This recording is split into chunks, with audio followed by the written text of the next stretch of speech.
Alright, I pressed record. I swear, I'm trying to get my hair to look good. It does not freaking look good. This thing has its own freaking gravity field, okay? I don't want to cut it because it doesn't look good when it's short, but when it's at a length I like, it only looks good when it feels like freaking looking good, okay? Do I cut it? Do I brush it some more?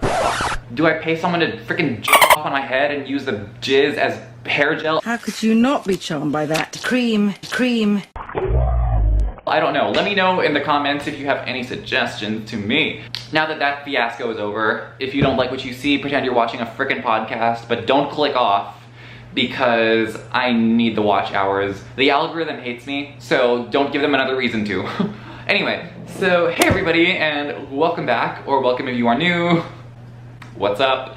Today I'm gonna be giving you some recommendations in the horror variety. I'm not drunk. And these recommendations are gonna be very Halloween themed, but not Halloween themed. I don't know. I don't read a lot of books set during the Halloween time for some reason, but these books do have the feel of autumn. They have a cold, dark feel of wanting to curl up in a blanket and scare yourself. I'm making literally no sense, but these books have that mid-October feel. It makes sense in my head, okay? So I'm gonna be recommending them to you. They're not extreme horror, but they do have the vibes, the necessary vibes, okay? So let's get started. Okay, I actually have a physical copy of this first one, but do I look like I wanna dig through that now? No. So the first book I'm gonna tell you about is Pet Sematary by Stephen King. This is a classic. I am shocked at the amount of people who have yet to read this book. It is so freaking good. We follow this guy who has this family, and I think the daughter's cat gets run over. They move into this new place. He works as the doctor in the school, and the daughter's cat gets run over one day.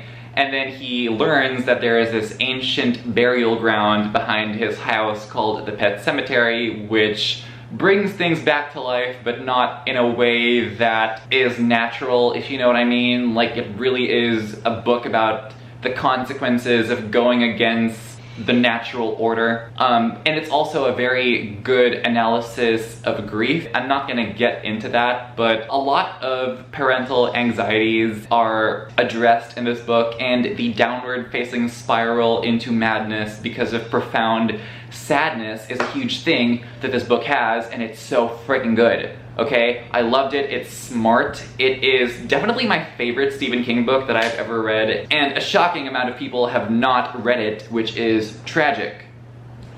Tragic, okay? Another Stephen King book I want to recommend is the book It by Stephen King. This is the famous 1,000-page story about the haunted clown, okay, but it's about so much more. We follow these unlikely friends from school who spend this summer together, and they come toe-to-toe with this ancient evil which manifests itself in different ways. And then we cut to the future where these grown-ups have to go back to the town of Derry where they grew up because this evil has once again manifested itself after so many years. We cut from past to present in this book. It's like two giant books mashed up into one, and it's so freaking good. Like, this book is long. I was like, is this worth the investment? Yes, it was. I teared up a couple of times. I gave this book 5 stars. I felt the entire spectrum of emotions, from happiness to sadness to nostalgia to laughing to just gross out, like, oh my gosh, this is fucked up.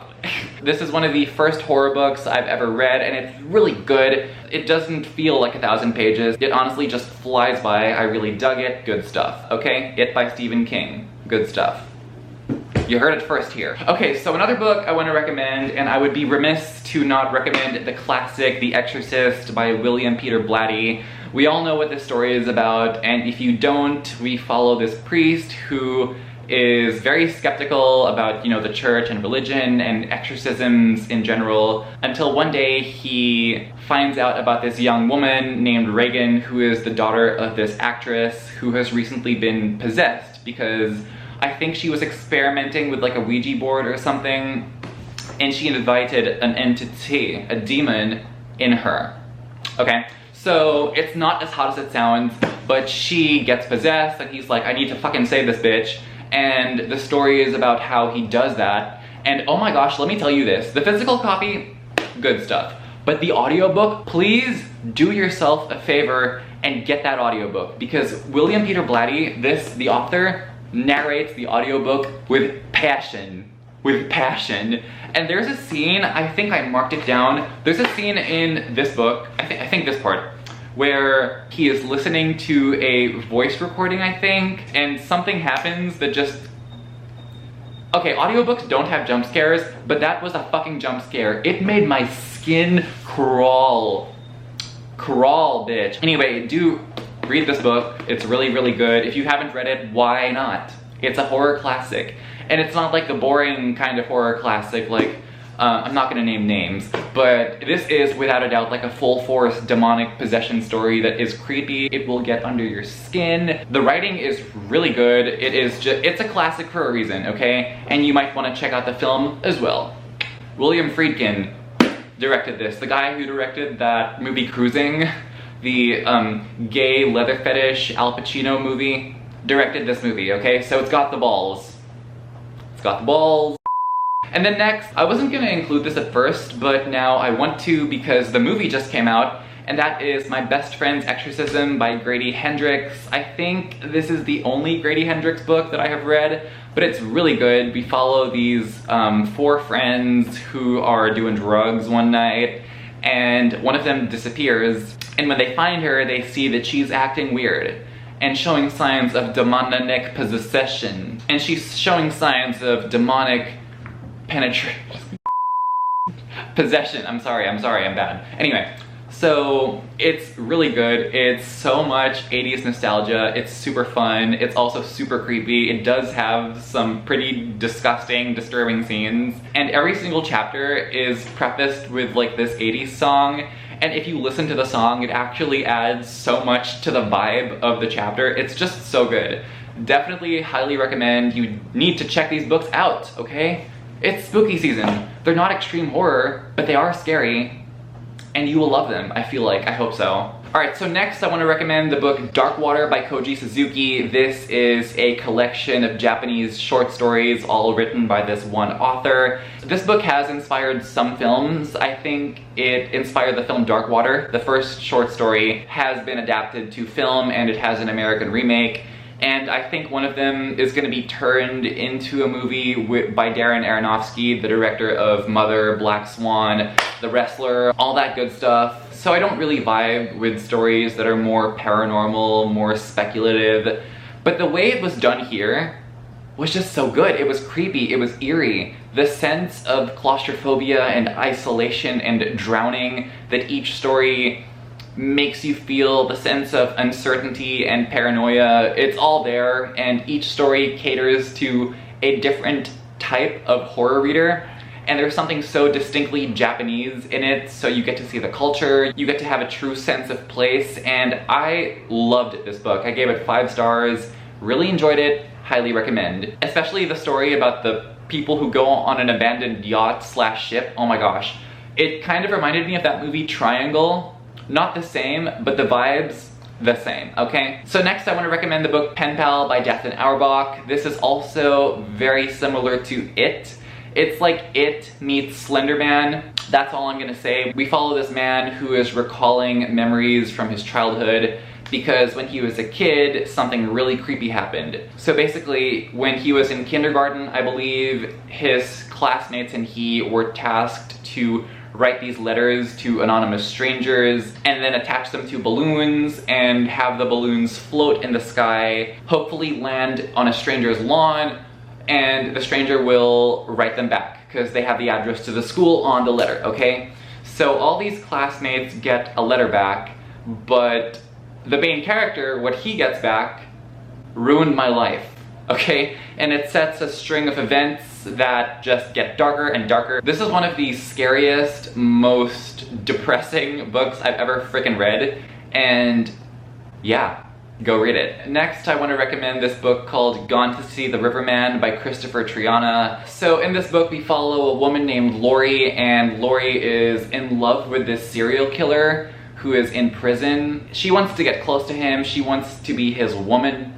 And in order for that to happen, he gives her this assignment, which is to go to this abandoned cabin in a certain part of the woods and deliver this key, I think, to this mysterious guy called the Riverman.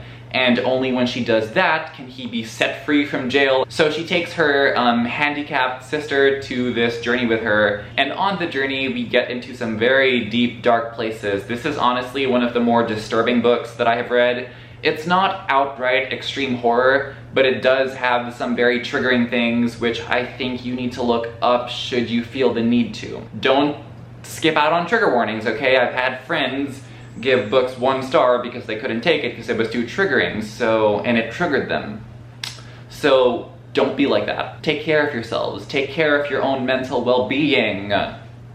Okay? So next I'm gonna be recommending the book 12 Nights at Rotter House. Who wrote this book? Shit, hold on. Gotta give them credit. At Rotter House. While I'm looking this up, are any of you planning on watching that movie Smile that's out in theaters right now? It was really, really good. Okay, some time has passed and I've been thrown off balance and all coordination because the crickets were chirping and I was like, girl, no. Crickets where I live in a forest, if you've seen in my vlogs, you know, they are aggressive, they're wild, they're crazy. Like that motorcycle you probably hear in the background, they are that times 10 and it hurts. It hurts the ears and you can hear it in the video and it just sucks, okay? Okay, so the author is J.W. Walker. He is the author of this book, and in this book we follow a man who is a travel writer who writes about haunted places, and he is down on his luck, down on his finances, needs to make some money. So he rents out this notoriously haunted house. He plans on staying there for 13 nights, writing about it, maybe making a quick buck, maybe writing a book about his stay, maybe becoming a bestseller. And in order to make this stay not as terrifying as it sounds, he enlists the help of his good friend to stay with him. And yo, this book is so good. I loved it. It is creepy. It's not really aggressively scary, I wouldn't say, but it is a very slow, atmospheric burn. And when we find out the twist at the end, there is a twist which isn't really hinted at, but like when you find out what's actually going on, I cheered. That book meant a lot to me and it came into my life when I needed it the most, so it was a very blatant 5-star read. Don't you just love it when you're going through something personal and you pick up a book out of random and it just so happens to hit the way it needs to hit? Like it just was there for me when I needed it to be there for me. And for that, my mind, body, and soul are eternally grateful for it. Okay, so we're gonna be moving on. And we're gonna be moving on to The Winter People by Jennifer McMahon. So it's set in this town where in the past, specifically 1908, this woman named Sarah Harrison Shea was found dead, and her death was very graphic. It was very like, damn, she's super dead. So we cut to the future and we follow this 19-year-old girl named Ruthie and her mom Alice who want to live off the grid. And one day Ruthie's mom goes missing. So she goes around the house looking for clues, goes around the town looking for clues, and sees that her mom going missing has something to do with the death that had happened in the past. And yeah, this book is really good. It gave me some Pet Sematary vibes, and if you like that book, I think you will like this book, maybe even more. I don't like it more. I prefer Pet Sematary. I think it's better in terms of the darkness. But this book is a legitimately good horror read, and I can imagine that fans of that will also love this. So next is one that also does have the very autumn vibes, and this one actually has a film adaptation that I have not yet seen, but I do need to see. Maybe I should watch it today.